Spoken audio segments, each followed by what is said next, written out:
حضرت محمد مصطفیٰ صلی اللہ علیہ وسلم سے بہتر اللہ نے کسی کو نہیں بنایا۔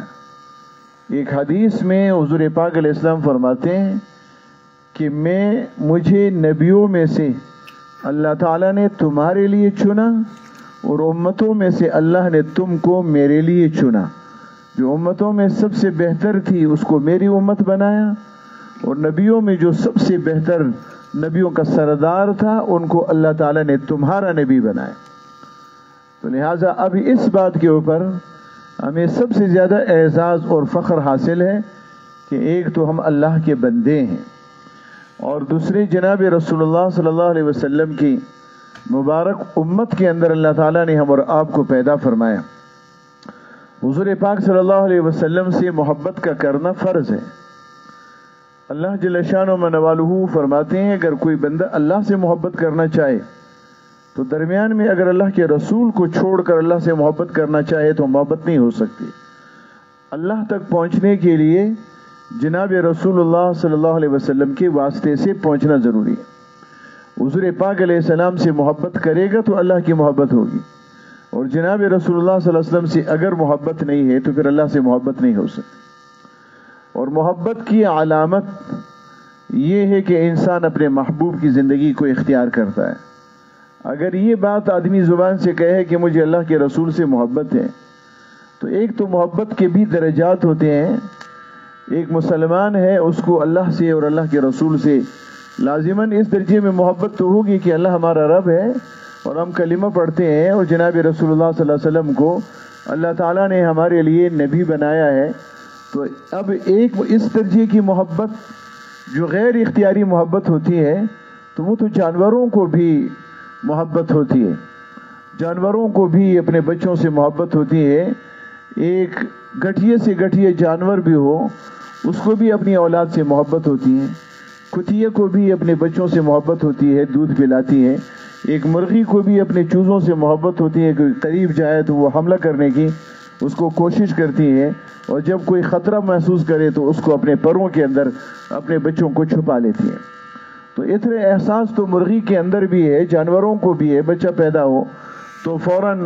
ماں ان بچوں کو چاٹنا شروع کر دیتی ہے، صاف کرنا شروع کر دیتی ہے۔ تو یہ محبت تو جانوروں کے اندر بھی ہے۔ لہٰذا اس درجے میں محبت کا ہونا کہ ہم اللہ سے محبت کرتے ہیں، اللہ کے رسول سے محبت کرتے ہیں، لیکن جو محبت مطلوب ہے وہ یہ اسباب محبت کو اختیار کرے، اور پھر اس بات کو سوچ غور و فکر کرے کہ مجھے اللہ سے محبت کرنی چاہیے یا نہیں کرنی چاہیے،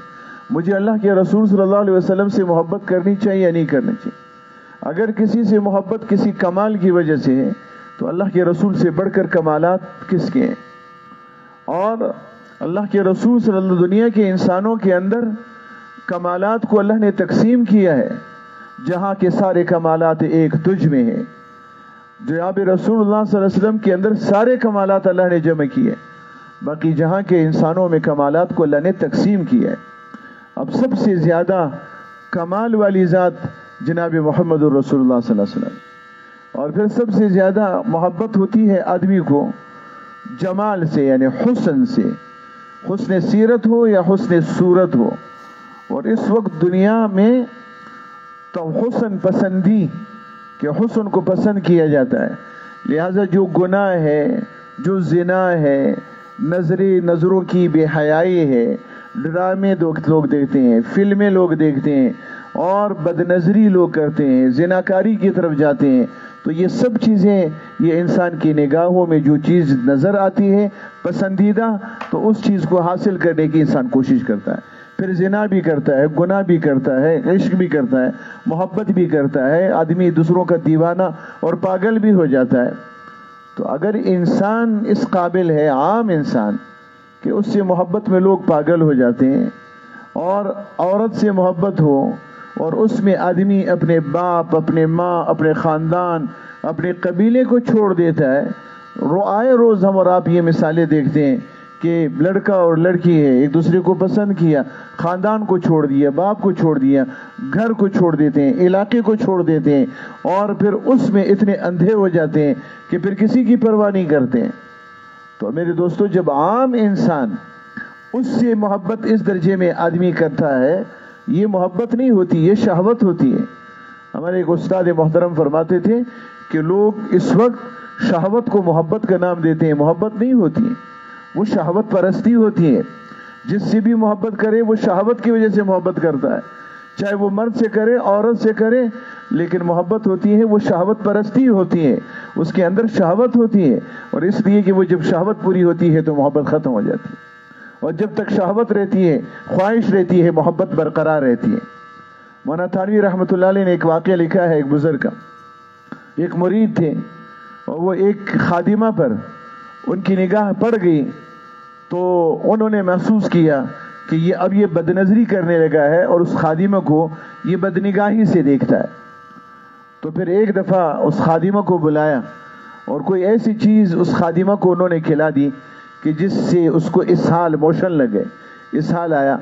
اور کافی پانی بدن سے نکل گیا. تو بدن سے پانی نکل جانے سے بدن میں کمزوری آ گئی. تو وہ خادمہ جب بھی اس آدمی کے پاس، مرد کے پاس، مرید کے پاس جاتی تھی تو وہ بد نظری کرتا تھا اور پھر اس کو دیکھتا تھا. تو اس کے بعد جب وہ بیمار ہو گئی اور وہ ایک قسم کا ڈھانچہ بن گئی، وہ صورت اس کی خراب ہو گئی، تو پھر ایک دن کھانا دیا کہ یہ اس کے پاس لے جاؤ. جب وہ خادمہ کھانا لے کر گئی اور اس کی شکل بگڑ چکی تھی تو لہٰذا اس نے دیکھا، بس یہ ایک دم نگاہیں نیچی کی اور کہا کہ رکھ لو کھانا، اور کھانا رکھ لیا اور اس نے دیکھنے میں ناگواری کا اظہار کیا. اس کے بعد اس شیخ نے اس خادم کو بلایا اور کہا کہ پہلے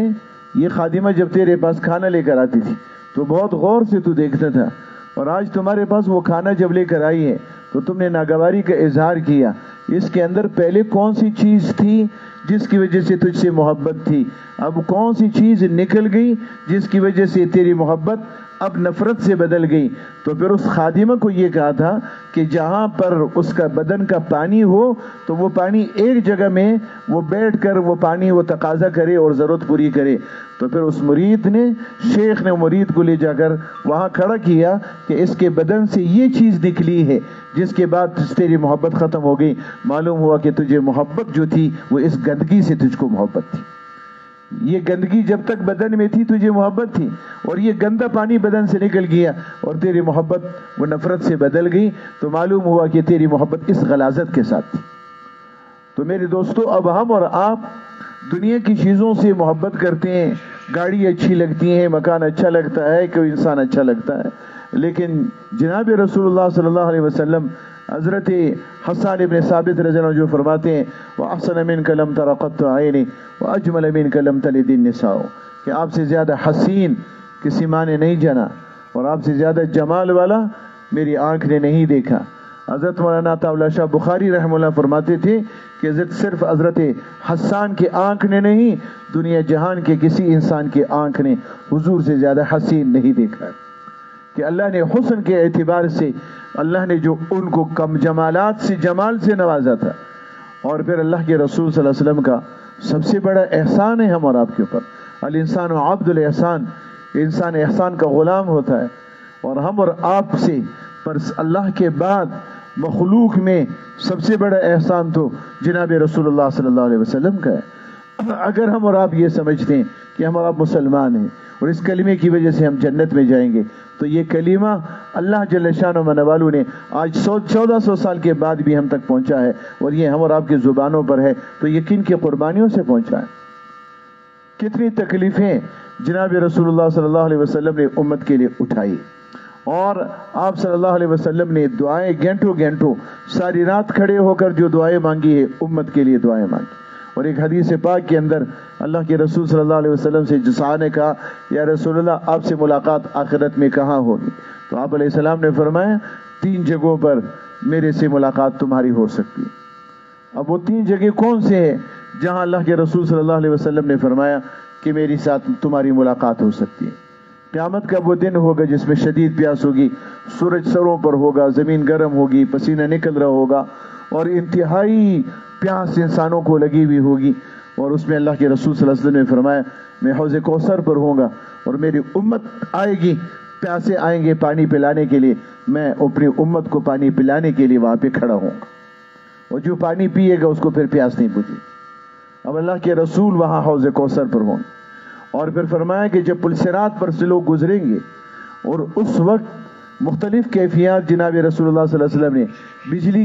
کی طرح، جیسے آسمانی بجلی گرتی ہے یا آدمی آنکھ بند کے کھولتا ہے، اتنی تیز رفتاری کے ساتھ بھی لوگ پل صراط کے اوپر سے گزر جائیں گے۔ کوئی آپ علیہ السلام نے فرمایا کہ ایک تیز رفتار گھوڑے کی طرح، کوئی خود اپنی دوڑ لگائے گا، کوئی چلتا ہوا ہوگا، کوئی گرے گا اٹھے گا، گرے گا اٹھے گا، اور جہنم سے سریے نکلیں گے، سلاخیں، اور جیسے روٹی نکالنے کے لیے تندور سے روٹی نکالنے کے لیے نان بھائی روٹی نکالتا ہے، اس کو آنکڑا کہتے ہیں کہ جو کسی چیز میں پھنس جائے اور اس کو کھینچے، سلیہ ہو، منہ مڑا ہوا ہو، اس طرح سے سریے ہوں گے اور وہ جہنمیوں کو کھینچ کے جہنم کے اندر ڈالیں گے اور بہت بڑی تعداد جہنم کے اندر گر جائے گی۔ آپ نے فرمایا کہ میں پل صراط پر اپنی امتی کو گرنے سے، جو گرے گا اس کو اٹھا کے پل صراط پار کراؤں گا اور دعا کروں گا اللہ سے کہ اللہ میری امت کو پل صراط کے اوپر سے پار کر دے۔ اعمال تولے جائیں گے اور اس وقت بھی میں ترازو کے پاس کھڑے ہو کر جب دیکھوں گا کہ میرے کسی امتی کے اعمال کم ہو رہے ہیں اور گناہ اس کے بڑھ رہے ہیں تو میں خدا سے سفارش کروں گا کہ میری امتی کو بخش دے، تو مجھے وہاں پر تلاش کر لینا۔ تو میرے دوستو، جناب رسول اللہ صلی اللہ علیہ وسلم کا یہ درد اور غم، یہ کیا اس کا بدلہ ہم اپنے بدن کے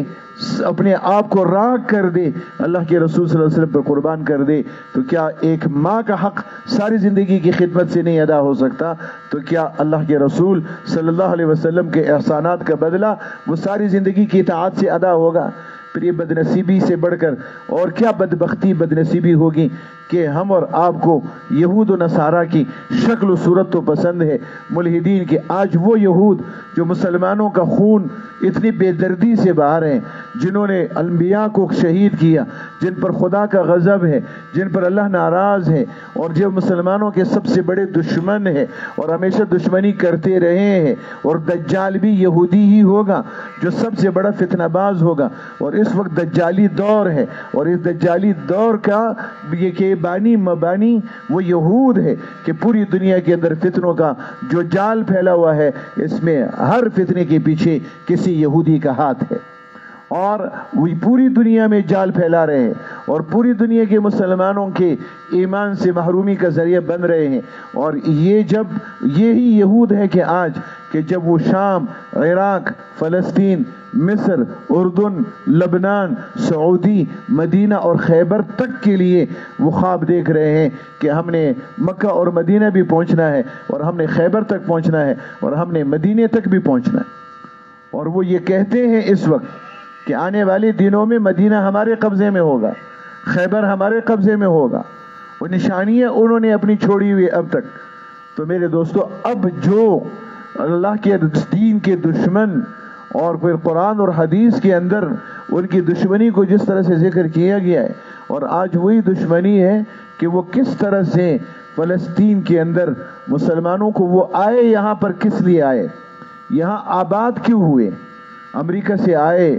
جرمن سے آئے، جاپان سے آئے، فلسطین میں زمینیں خریدی اور پھر وہاں آ کر وہ آباد ہو گئے۔ وہ کس لیے آباد ہو گئے؟ اس سے سرزمین تو بعد میں آباد ہوئی ہے، لیکن پہلے تو یہ جب امریکہ سے آئے، یہ نیو یارک سے آئے، یہ برطانیہ سے آئے، یہ جرمن جاپان سے آئے، وہاں تو ہر عیاشی ان کے پاس موجود تھی۔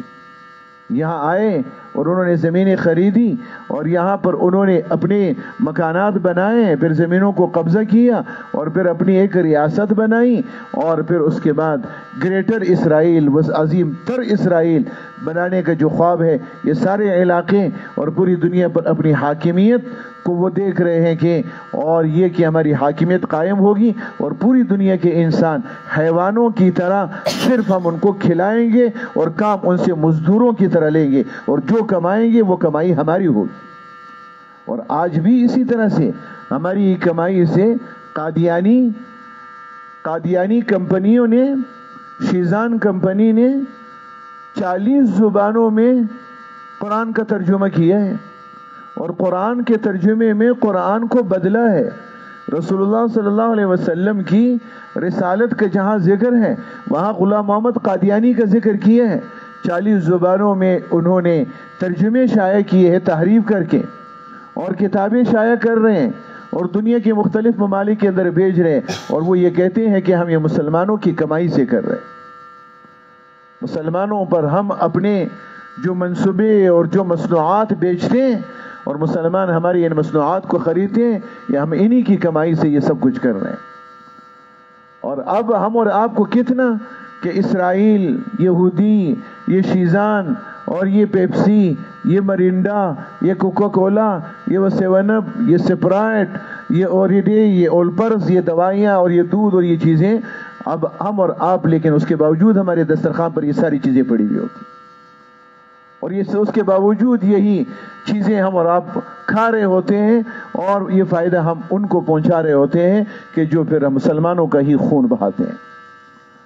اس ابھی تک غیرت مسلمانوں کو، جب یہ حالات دنیا میں ہم دیکھتے ہیں کس طرح سے ان کے بچوں کو مارتے ہیں، افطاری کے لیے لوگ کھڑے ہیں، بھوک سے ترس رہے، تڑپ رہے، افطاری